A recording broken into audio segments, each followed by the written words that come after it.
नमस्कार दर्शकवृन्द, हाम्रो नियमित प्रस्तुति 6 प्रश्नमा स्वागत छ। म नवराज चालिसे।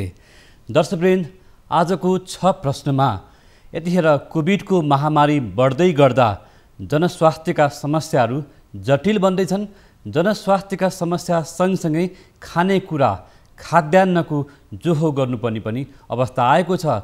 महामारीमा विशेष गरेर खाद्यान्न सङ्कट ठुलो समस्या हुने गर्छ कि श्रमिक मजदुर र विभिन्न पेसाकर्मीहरू कुनै न कुनै रूपमा खाद्य सङ्कटको असुरक्षामा पर्ने गर्छन् र विश्वको तथ्याङ्कलाई हेर्दा पनि यतिखेर श्रमिक मजदुर र आम नागरिक कुनै न कुनै रूपमा लकडाउन निषेधाज्ञा जस्ता कारणले गर्दा उनीहरू खाद्यान्नको जोहो गर्नुपर्ने अवस्थामा पुग्ने गर्छन् र नेपालमा पनि गत वर्षको लकडाउनमा र त्यसरी कोभिडको महामारीमा पनि खाद्यान्न सङ्कट ठुलो समस्याको रूपमा देखा पर्यो र जनस्वास्थ्यको समस्या सँगसँगै महामारीमा खाद्यान्नको सङ्कट पनि ठुलो समस्याको रूपमा देखा पर्छ।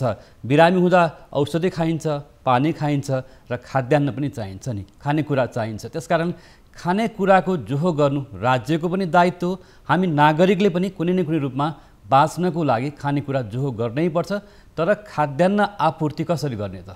हाम्रो खेतीपाती यतिखेर चाहिँ हुन सकिरहेको छैन। खेतीपाती लगाउने समयमा फेरि दोस्रो लहर, कोरोनाको दोस्रो लहर चल्दै गर्दा अब खेतीपातीलाई कसरी अगाडि बढाउने अथवा हामी कसरी आत्मनिर्भर बन्ने र अहिले पनि हामीले ठुलो मात्रामा भारत लगायतका विदेशबाट खाद्यान्नको आपूर्ति गर्नुपर्ने अवस्था छ र अहिले भारतमा पनि कोभिडको महामारी छ, उताबाट पनि खाद्यान्न आउँदैन।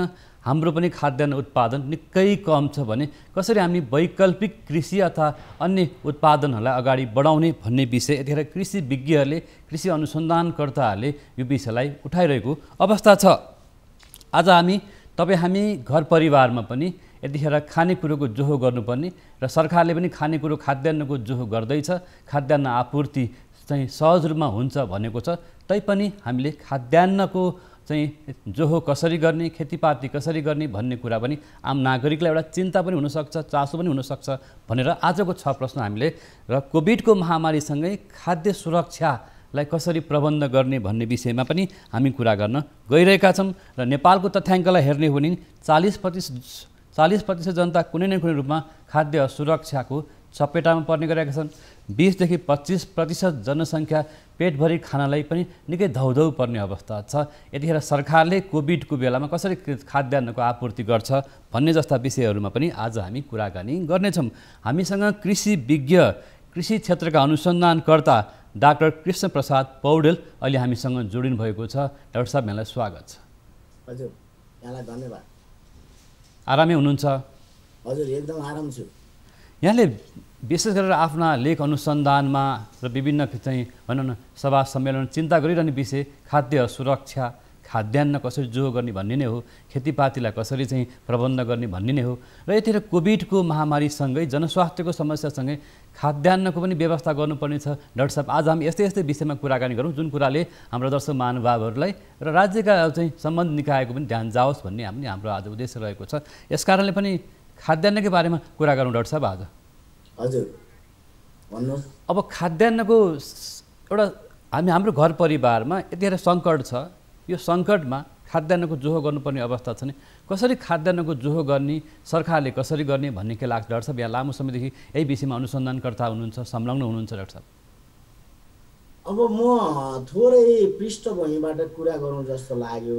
कोरोनाको कुरा गर्दा, यहाँले कोभिड-19 को कुरा गर्दा, हामी पोहोर साल चैत्र 11 गते बाट एकखालको बन्दाबन्दीमा पर्यौँ र ठुलो हिसाबले चाहिँ हामी यसको महामारीको आतङ्कले त्रसित भयौँ र अघि यहाँले भने जस्तै हाम्रो यो खास गरी उत्तरी गोलार्ध नेपाल जस्तो मुलुकको खानेकुराको जोहो गर्ने मौसममा यो विपद आइपर्दा पोहोर साल हामीले निकै त्रासदीहरू भोग्यौँ। अब त्यो हिसाबले फेरि अहिले लगभग 1 महिनापछि उस्तै समयमा यो पटक अघिल्लो पटक भन्दा अझै भयावह रूपमा चाहिँ यो कोभिड-19 को सङ्क्रमण फैलिराखेको छ र हामी अहिले त्यो कुरा गर्दाखेरि हामीले जनस्वास्थ्य हैन तत्कालै यसबाट सङ्क्रमित धेरै अप्ठ्यारोमा जोखिममा परेका बिरामीहरूको स्याहार गर्ने, उनीहरूको स्वास्थ्य सुरक्षा गर्ने कुरासँगै अहिले हामी फेरि पोहोरकै नियति भोग्ने अवस्थामा पुग्यौँ। किनभने निषेधाज्ञासँगै हामीहरू चाहिँ अब खानेकुराको बन्दोबस्तको प्रश्न फेरि मूलभूत प्रश्नको रूपमा उठ्यो। अब यो कुरालाई हेर्दा हामीलाई मुख्य प्रश्न के उठ्छ भने हामी पोहोर स्वाभाविक हिसाबले अलि परिस्थितिका हिसाबले नयाँ थियौँ। त्यसले गर्दा कति कुराहरू त हामीले गर्न खोज्दै पनि अनुभव नपुगेर, तयारी नपुगेर हाम्रो चाहिँ कमजोरीहरू रह्यो होलान्। तर हामी अहिले आएर विचार गर्दाखेरि हामी अहिले चाहिँ अब त्यो भन्ने छुट हामी यसको जिम्मेवारी बोक्ने सरकार र हामी सरकारवाला कसैलाई पनि हुँदैन भन्ने लाग्छ र हुनु हुँदैन। किनभने हामीले पोहोर जे देख्यौँ, जे भोग्यौँ र जे सङ्कटहरू हामीले सामना गऱ्यौँ, त्यसबाट हेर्दाखेरि के देखियो भने जनस्वास्थ्यसँगै खानेकुरा एकदमै महत्त्वपूर्ण छ र त्यसलाई चाहिँ हामीले समयमै खास गरी 2-3वटा तहबाट हेर्नुपर्छ होला। एउटा योले कसलाई मर्का पर्यो भनेर हेर्ने कुरा, अर्को कुरा चाहिँ यो भन्नाले यसले चाहिँ हामीलाई कसरी के कुरामा अप्ठ्यारो पार्यो भनेर हेर्नुपर्ने हुन्छ। त्यो अर्थमा मैले के भन्नु भने यो अहिले पनि विचार गर्दा पोहोरको अनुभवबाट हेर्दाखेरि यसले गाउँघरमा विपन्न अवस्थामा भएका श्रमिक महिलाहरू, दलितहरू, आदिवासीहरू र भूमिहीन किसानहरूलाई सबैभन्दा आपत पर्यो र त्यसपछि सँगै हाम्रो सहरिया श्रमिकहरूलाई पर्यो। अनि त्यसपछि अब रोजगार गुमाएका, पोहोर साल मात्रै 12 लाखभन्दा बढी मान्छेले रोजगार गुमाए 3 महिनामा मात्रै, जेठसम्ममा। भनेपछि अब तिनीहरूलाई पर्यो र त्यसपछि अब साना खुद्रा व्यापारी, सडकमा काम गर्ने साना किसानहरू, त्यसपछि गएर सानोतिनो रोजगारी गर्ने श्रमिक रोजगारीहरू सबैलाई चाहिँ यसले बिस्तारै खानेकुराको तहबाट हेर्दा प्रभावहरू पर्दै गयो। अब त्यहाँबाट हेर्दा हामीले यो पटक सच्याउनु पर्ने कुरा के हो भने हामीले पोहोर साल यो गाउँको खेतीपाती र खानामा पर्याप्त ध्यान दिएनौँ। म केही दुर्घटनाको उदाहरण दिउँ। पोहोर साल चाहिँ हामीले अरैखाँचीमा हाम्रो तरकारीहरू लगेर खाल्टामा पुर्यो, कोरोनाको त्रास देखा। हाम्रा चाहिँ स्थानीय खानेकुराहरू बिक्री भएनन् किसान। हामी भारतबाट ताजा तरकारी समेत भारतबाट बोकेर ल्यायौँ। वितरणका बेलामा त्यस्तै ठुला समस्याहरू देखिए भने महँगी बढ्यो। वितरणको समस्याले गर्दाखेरि मान्छेहरू चाहिँ समयमा खान पाएनन् र उनीहरू भोकभोकै बस्न पर्यो। म यहाँलाई 2-3वटा घटनाहरू सम्झाउँ। मलरा सडाको कुरा गर्नुहोस् या सूर्य थिङको कुरा गर्नुहोस् या हजारौँ के अरे पाइला गनेर होइन अब हप्तौँ लगाएर चाहिँ आफ्नो खानाको बन्दोबस्त गर्न र कोरोनाबाट जोगिन हिँड्ने मान्छेहरूको कुरा गऱ्यो भने सायद हामी यी कुराहरूलाई यो पटक पनि हामीले सँगै सम्झिन जरुरी छ। एउटा दोस्रो कुरा, त्यसरी हेर्दाखेरि हामी खाद्यान्नको एक खालको पहुँच, यसको वितरण, यसको बजार, त्यसलाई व्यवस्थित गर्ने कुरा चाहिँ एकदमै महत्त्वपूर्ण छ। र अब अहिले डाक्टर साहब एउटा कुरा म जोडिहाल्छु। यहाँले खाद्यान्नको वितरण, आपूर्ति र बजार भन्दै गर्दा भर्खर पनि यहाँले भन्नुभयो कि ग्रामीण क्षेत्रका श्रमिक महिलाहरू बढी प्रभावित भए, सहरी क्षेत्रका गरिब विपन्न परिवार झन् बढी पीडामा रहे भने हाम्रो खाद्यान्न आपूर्ति प्रणाली नि पहुँचवालाहरूले खानेकुरा पाउँछन्, विपन्न परिवारहरूले त्यो कुरा चाहिँ सहज रूपमा पाइरहेको अवस्था छैन भनेपछि अहिले स्थानीय तहहरू छन्, प्रादेशिक तहहरू पनि छन्, गाउँपालिकाहरू छ, वडा कार्यालयहरू पनि छन् कि स्थानीय सरकारहरूले पनि कमसेकम आफ्नो क्षेत्रमा, आफ्नो पालिकाहरूमा कति प्रतिशत जनसङ्ख्या गरिबीको रेखामुनि छन्, कति प्रतिशत जनता जोखिममा परेका छन् भन्ने कुरा अनुमान लगाएर खाद्यान्नलाई वितरण गर्ने कि के होला डाक्टर साहब? होइन, अब यस्तो हो, हामी पोहोरको अनुभवबाट फेरि फर्केर हेरौँ। के भयो भने पोहोर अलि सुरुमा अलमल भयो, तर पछिल्लो चरणमा स्थानीय सरकारहरूले वास्तवमा धेरै असल अभ्यासहरू पनि गर्नु। यसमा हामीले धेरै दुविधा राख्नु पर्दैन। हामीले यो वर्ष गर्नुपर्ने के हो भने ती असल अभ्यासहरूबाट हामीले सिक्नुपर्ने धेरै ठाउँमा सुरुमा चाहिँ होइन अब राहत दिने नाममा चाहिँ होइन जुन खालको वितरणहरू हुँदै थियो पछि उहाँहरूले त्यसलाई सच्याउनु भयो खाद्यान्नको चाहिँ जो गर्ने भण्डार गर्ने खेतीपातीमा लगानी गर्ने खेतीपातीमा चाहिँ सहयोग गर्ने त्यस्ता कामहरू गर्नुभयो। त्यसो हुँदा एउटा चाहिँ अहिले भनौँ न हामीले एउटा महत्त्वपूर्ण रूपमा त्यो कुरा गर्नु पर्यो।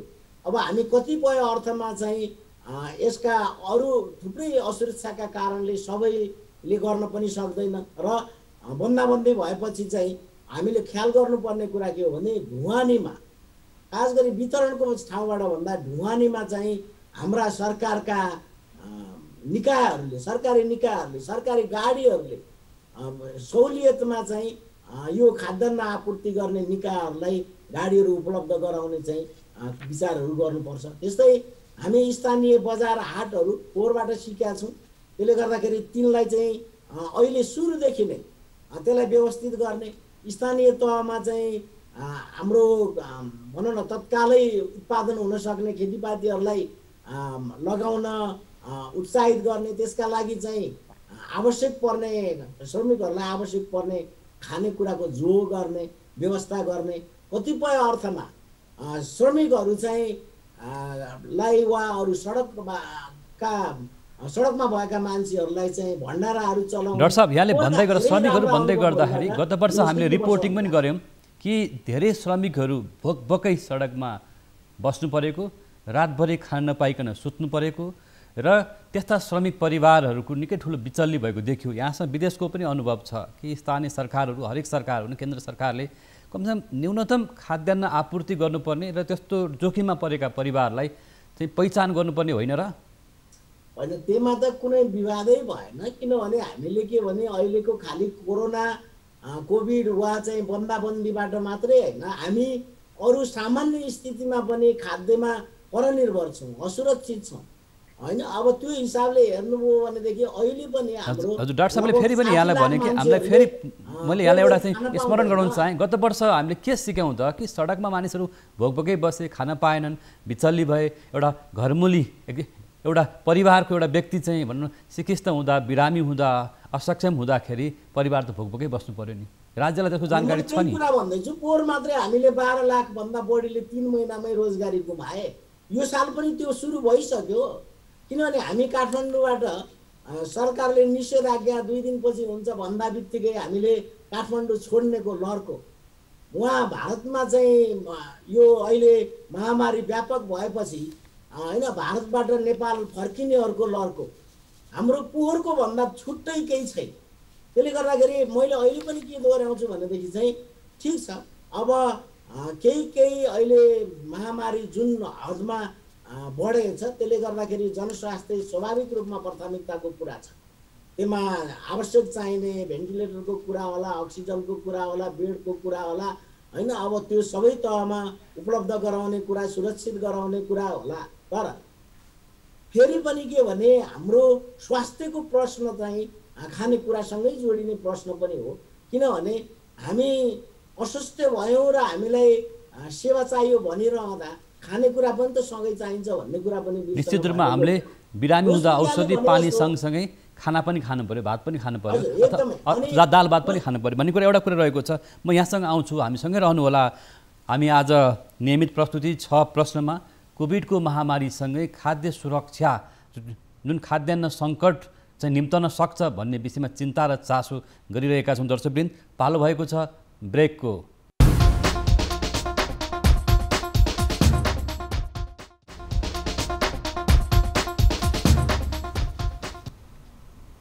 ब्रेकपछि यहाँलाई फेरि पनि स्वागत छ। हामी नियमित प्रस्तुति 6 प्रश्नमा छौँ। आज हामी खानेकुराकै कुरा गरिरहेछौँ। दर्शकवृन्द, यतिखेर कोभिडको महामारी सङ्कटसँगै खाद्यान्न आपूर्ति, खाद्यान्न सङ्कट हुन सक्ने चिन्ता खाद्य विज्ञहरूले, कृषि विज्ञहरूले गरिरहेको अवस्था छ। यसै सन्दर्भमा अहिले हामीसँग स्टुडियोमा जोडिनु भएको छ कृषि अनुसन्धानकर्ता डाक्टर कृष्णप्रसाद पौडेल। डाक्टर साहब, फेरि पनि स्वागत छ यहाँलाई। हजुर, विशेष गरेर खेतीपाती गर्ने मौसम पनि छ यति बेला। गत वर्ष खेतीपातीमा हामी त्यति ध्यान दिन सकेनौँ कि भनेको बेला रासायनिक मल पनि प्राप्त हुन सकेन। सरकारलाई निकै कष्ट भयो मल ल्याउन, रासायनिक मल ल्याउनको लागि। र यो वर्ष पनि श्रमिक मजदुरहरू बाध्यता भएर आफ्नो थाक थलो फर्केको अवस्था छ। हामी खेतीपातीतिर कसरी जोड दिने, जस्तो अत्यावश्यक बिउ बिजनहरूको आपूर्ति गर्नुपर्ने हुन्छ, राज्यले त्यो वितरण गर्नुपर्ने हुन्छ, पालिकाहरूले यसतर्फ के भन्नुहुन्छ डाक्टर साहब? अब मैले के भनौँ भने अघि मैले अलिकति खाद्यान्नको भण्डार आपूर्ति बजार वितरण होइन यसले अब कसलाई हुन्छ भन्ने कुरा अलिकति गरेँ। यो पोहोरको अनुभवबाट हाम्रा अरू बेलाका अनुभवबाट कुरा गरौँ। अब अलिकति यहाँले अघिदेखि बार बार भनौँ धेरै पटक सोध्नु भएको छ यो सरकारहरूले के गर्ने, सरकारवालाहरूले के गर्ने।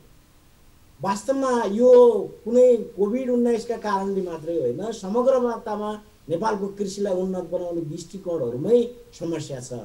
अब त्यो कुरा अलिक पछि गरौँ न, तर अहिले तत्कालीन कुरा गर्ने हो भने यो बेला सबै सरकारहरूले जिम्मेवारीपूर्वक गर्नुपर्ने के हो भने अहिले हामीले मौसमी खेतीपाती गर्नका लागि किसानहरूलाई कसरी सहज गराउँ। जस्तो म उदाहरण भनौँ, अहिले पनि निषेधाज्ञामा किसानहरूलाई खेतबारीमा जान दिइएन। पोहोर सालको अनुभव गऱ्यो भने कतिपय अवस्थामा हाम्रो सुरक्षा निकायको साथीहरूले नै त्यसलाई रोकटोक गर्नुभयो। म आफै त्यसको भुक्तभोगी छु। तर मैले के भन्छु भने सरकारले त खेती गर्ने किसानलाई खेतीपातीलाई वास्तवमा अत्यावश्यक सेवाभित्र पार्नु पर्यो नि। होइन भने हामी जस्तो यस्तो सङ्कटका बेलामा कसरी हामी 2 महिना 3 महिना पछि खानेकुराका लागि कसरी जोड गर्न सक्छौँ। त्यसो हुँदाखेरि म सबै सरकारवालाहरूलाई किसानलाई खेती गर्नका लागि उपयुक्त वातावरण बनाउनु पर्यो।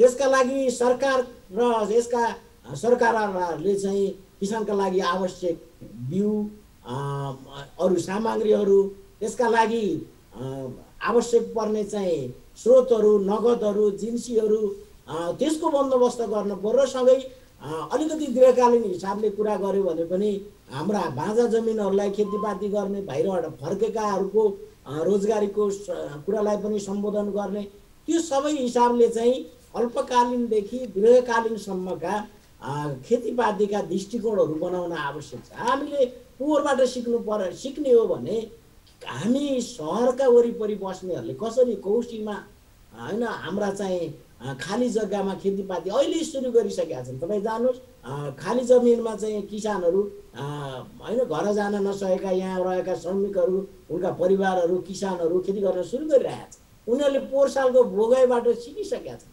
पोहोर पनि उनीहरूले नै यो आँट र विवेक पुर्याएका हुन्। यहाँ हामी कसैले अहिले भाषण गरेर ठुला कुरा गरेर केही अर्थ छैन। त्यसो गर्दाखेरि म फेरि दोहोऱ्याएर के भन्छु भने हाम्रा केही नीतिगत तत्कालीन र दीर्घकालीन सोचहरू बनाउनुपर्छ। यहाँले अलिअलि मलको कुरा गर्नुभयो होइन, अब ल्याउन सकेन भन्ने कुरामा कुनै दुविधा भएन। अब त्यसलाई धारे हात लाएर हुँदैन। अब गर्नुपर्ने के हो भने त्यो आफैमा बिख हो। त्यस्ता विषाक्त कुराको सङ्गत गरेर हाम्रो जनस्वास्थ्य झन्झनै कमजोर हुँदैछ। त्यसो हुँदाखेरि अहिले कोभिडको सन्दर्भमा पनि के भने कसलाई यो रोगहरू बढी लाग्यो, कसलाई धेरै ठुलो दुर्घटनाहरू भयो, सङ्कट भयो भनेर हेऱ्यो भने यो नसर्ने दीर्घ रोगीहरूलाई धेरै भइरहेको छ। त्यसो हुँदाखेरि यति आधारभूत सत्यलाई पनि व्यवस्था गरेर हामी अगाडि जान सक्दैनौँ। त्यसो हुँदाखेरि हामी केही सोचहरूबाट विचार गर्ने हो भने म के भनौँ भने स्थानीय सरकारहरूले सबै तहमा चाहिँ सबै सरकारवालाहरू सम्मिलित वार्ड स्तरकै हाम्रो चाहिँ यो सङ्कटलाई सम्बोधन गर्ने, एक खालको चाहिँ हातेमालो गर्ने, सहकार्य गर्ने, समन्वय गर्ने कार्यदलहरू समूहहरू बनाउन पर्छ। तर विडम्बना के छ भने अहिले सरकारहरू तीनतिर फर्केका छन्। राजनीति र यसका नेता अगुवा सरकार सबैलाई चाहिँ महाकोरोना लाग्छ। अब यस्तो अवस्थामा उनीहरूबाट धेरै आश गर्ने भन्दा पनि अब हामी नागरिकहरूले यसप्रति धेरै चासो लिनुपर्ने र आफ्ना तहमा स्थानीय तहमा के गर्न सकिन्छ त्यसमा संवेदन हुनुपर्ने बेला छ। किनभने डाक्टर साहब एक दुईवटा प्रश्न मैले यहाँलाई सोध्न चाहेँ। डाक्टर साहब यहाँले विदेशको नि अनुभव गर्नु भएको छ, जस्तो एक दुईवटा प्रश्न जुन राज्य सरकारलाई पनि हुनसक्छ, जस्तो हात भएर उत्तानो टाङ लाएर बस्छ। जस्तो हामीले के कुरा सुधार गर्न सकेनौँ भने झन् बढी जोखिममा जान सक्छौँ। यहाँको अध्ययनले के देखाउँछ कि हामी गत वर्षको पाठबाट चाहिँ हामीले एकदम सिधा कुरा के छ भने यो हाम्रो सबैभन्दा उपयुक्त मौसम हो खेतीपाती गर्ने। त्यसो हुँदाखेरि हामीले खास गरी छोटो समयमा हुने मौसमी खेतीहरू, तरकारीहरू होइन, अब अन्नपातहरू होइन। अब यो अहिले पानी परेको छ होइन, हामी योभन्दा अगाडि पानी परेन, हिउँदमा थोपो पानी परेन, त्योभन्दा अगाडिको बालीहरू राम्रो भएको छैन। अब त्यो सबै हिसाबलाई हिसाब गरेर चाहिँ अब एकदमै सक्रियतापूर्वक किसानहरूलाई उत्साहित बनाउने मात्रै कुरा छैन, उनीहरूलाई सहज बनाउने बाटो, उनीहरूलाई आवश्यक सामग्रीहरू पुर्याउनेबाट चाहिँ सबै स्थानीय सरकारहरूले, किनभने त्यो काम गर्न सक्ने स्थानीय सरकार डाक्टर साहब एउटा कुरा म यहाँलाई सोध्न गएँ डाक्टर साहब, जस्तो एउटा कुरा सोधौँ, जस्तो एउटा कुरा सोधिहालेँ, जस्तो पछिल्लो पटक मलाई एक दुईवटा प्रश्न तपाईँसँग सोध्न चाहेँ कि तपाईँहरूले यो विषय अनुसन्धान पनि गर्नुभएको चाहिँ सरकारको ध्यान पनि खोलिदिनु भए राम्रो हुन्थ्यो कि स्थानीय पालिकाहरू पनि र केन्द्रीय सरकारले पनि। यदि हामी जुन खालको अहिले गम्भीरता देखाउन सकिरहेका छैनौँ नि, जो सहरी क्षेत्रमा ठुलो जनसङ्ख्या बसोबास गर्छन्, जहाँ श्रमिक मजदुरहरूलाई उद्योगिक व्यवसायले अब हामी काम लगाउन सक्दैनौँ भनिसकेको अवस्था छ, ठुलो सङ्ख्यामा कुनै न कुनै रूपमा हामी श्रमिक क्षेत्रमा छौँ, श्रम क्षेत्रमा छौँ भनेदेखि, अनि ग्रामीण तहमा त्यही अवस्था छ भने, यदि हामी अहिले कोभिड भनिरहँदा पनि अहिले चाहिँ हस्पिटलमा बेड छैन, तर त्योसँगै अब हाम्रो घर भान्सामा खानेकुरा पनि छैन भन्ने कुराको त्यो चेतना सरकारलाई कसरी गराउने? तपाईँहरूको अनुसन्धानले विदेशमा चाहिँ भनौँ हामीले चाहिँ विगतमा नै हेऱ्यौँ, धेरै देशहरू चाहिँ खाद्यान्न सङ्कटमा भोकमरीमा परेको देखिन्छ। अहिले हाम्रो छिमेकी मुलुक भारतमा त्यही अवस्था छ भने भोलि भारतबाट खाद्यान्न आउन सक्ने अवस्था छैन। यस्तो अब गम्भीर अवस्थामा सरकारले के गर्नु पर्ला? होइन, सरकारले मैले त्यही भने नि अब अहिले चाहिँ पोहोरको भन्दा अझै सङ्कटग्रस्त हुन्छ, किनभने अब भारतमा होइन अब कति ठाउँमा बन्द भइसक्यो र अब भारतभरि नै देशव्यापी बन्दाबन्दी गर्ने भन्ने चर्चा पनि चलिरहेको छ। त्यस्तो भयो भनेदेखि चाहिँ उनीहरूले जसरी अहिलेसम्म हामीलाई खाद्यान्न सामग्री पठाइरहेका छन् एउटा त्यो पठाउन सक्दैन। तर सँगै के भने एउटा तत्कालका लागि त्यो सङ्कटहरू परिहाल्छ, त्यसो हुँदाखेरि हामीले स्थानीय तहमा अहिले भएका खाद्यान्नहरूको वितरणलाई सही ढङ्गले परिचालन गर्ने र सँगै 2-3 महिनापछिका लागि खाद्यान्नको जोहो गर्ने कुरा पनि उत्तिकै जिम्मेवारीपूर्वक लिनुपर्छ। किनभने पोहोर साल चेतेकै भए, हामीले पोहोर सालबाट चेतेको भएदेखि सायद अहिले हामी यो बहस गरिराख्नुपर्ने थिएन, किनभने यो त हाम्रो सङ्कट चाहिँ कहिले आउला भनेर पर्खिने कुरा त थिएन नि त।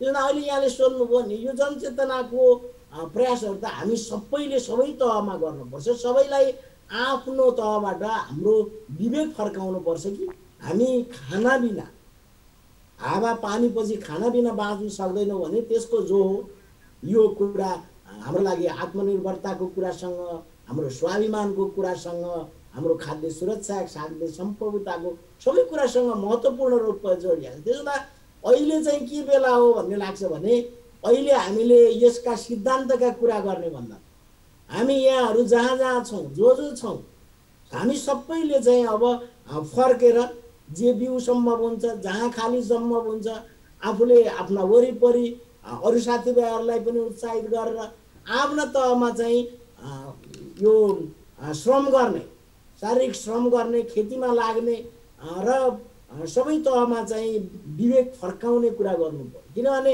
यहाँले सोध्नुभयो नि सरकारले। डाक्टर साहब, जस्तो अब हामी अन्तिम समयमा छौँ कि संविधानको धारा 36मा पनि संविधानमै पनि भनिएको छ कि नागरिकको खाद्य अधिकार, खाद्य सुरक्षा, सम्प्रभुता, खाद्य सम्प्रभुताको व्याख्या गरिएको छ, व्यवस्था गरिएको छ, तर नागरिक भोकभोकै मर्नु भएन। त्यस विषयमा तपाईँहरूले खबरदारी त गर्नु होला नि, होइन? होइन, हामी सबैको जवाबदेही हो यो। हामीले भनौँ न अब यसका कुरा गर्नेको मात्रै जवाबदेही होइन, नागरिक सबै 3 करोड नेपालीकै जवाबदेही हो र हामी सबै सचेततापूर्वक यो गर्ने हो। सरकारवालाहरूले पनि यसको जवाबदेहिता लिनु पर्यो। तर दुर्भाग्यपूर्ण फेरि पनि के भन्छु भने यसको विवेक फर्काउन कसैले भनेर हुँदैन, उसको विवेक त उसको आफ्नो चेतले फर्काउने हो नि। तर मैले अहिले के भन्छु भनेदेखि हामी त्यो कुरामा सबैले झकझक्याउने, दबाब दिने र सँगै आफू पनि सक्रियतापूर्वक लाग्ने। किनभने धारे हात लाउँदैमा त तपाईँ हाम्रो खाद्य सुरक्षा हुँदैन। तपाईँ हामी सबै, चाहे हामी अहिले अरू हिसाबले विभिन्न तहमा काम गर्ने मान्छे हो, हामी 1-2 घन्टा 2-4 घन्टा आफ्नो हिसाबले चाहिँ खेतीपातीलाई हाम्रो महत्त्वपूर्ण विस्तार बनाउने, अहिले भइरहेको कुराहरूको वितरणमा सहयोग गर्ने, यसको भण्डारणमा सहयोग गर्ने र यसलाई चाहिँ हाम्रो साझा सरकारको मुद्दा बनायो भने मात्रै हामी जोगिन्छौँ। हामीले जोगिएनौँ भने हाम्रा अरू कुरा के जोगिन्छ? हस् डाक्टर साहब, यहाँले राम्रो विचार राख्नुभयो। खाद्य सुरक्षामा नागरिक आफै पनि सचेत हुनु पर्यो र सबै तहका सरकारहरू बेलैमा सतर्क हुन सकेन भने हामी गम्भीर खाद्य सङ्कटमा पर्न सक्छौँ भन्ने कुरा राख्नुभएको छ। यहाँको समय विचार अनुभवका लागि धन्यवाद डाक्टर साहब। हजुर यहाँलाई पनि धन्यवाद, कुरा राख्ने मौका दिनुभयो। हामी सबै सरकारवालाहरूलाई एकदम सचेततापूर्वक आफ्नो विवेकपूर्वक यो खाद्यान्नको जो गर्ने काममा चाहिँ लाग्न अनुरोध गर्छौँ। यहाँलाई धन्यवाद। हस्, यहाँको समयको लागि फेरि पनि धन्यवाद। निश्चित रूपमा हो, सङ्कटमा हामी एक अर्कालाई आरोप प्रत्यारोप भन्दा पनि नागरिकको खान पाउने अधिकार जुन संविधानमै व्यवस्था गरिएको छ, मौलिक हकहरूमा व्यवस्था गरिएको छ कि त्यो व्यवस्थालाई सुनिश्चित गर्न सबै तहका सरकारहरू, नागरिक, सम्बद्ध निकायहरू एक आपसमा सहकार्यमा जुटौँ अनि मात्रै नागरिकले कोभिडसँगै लड्न सक्छन्। खानेकुरा खाएरै लड्नुपर्ने हुन्छ। खाद्यान्न सबभन्दा महत्त्वपूर्ण विषय हो कोभिडको महामारीमा भन्ने विषयमा आज हामीले छलफल गऱ्यौँ। आज सहभागी हामीसँग हुनुहुन्थ्यो कृषि विज्ञ, कृषि अनुसन्धानकर्ता डाक्टर कृष्णप्रसाद पौडेल। उहाँको समय र विचारको लागि पनि धन्यवाद। हाम्रो नियमित प्रस्तुति 6 प्रश्नको समय पुरा भएको छ। हामी सबै बिदा माग्छौँ। नमस्कार।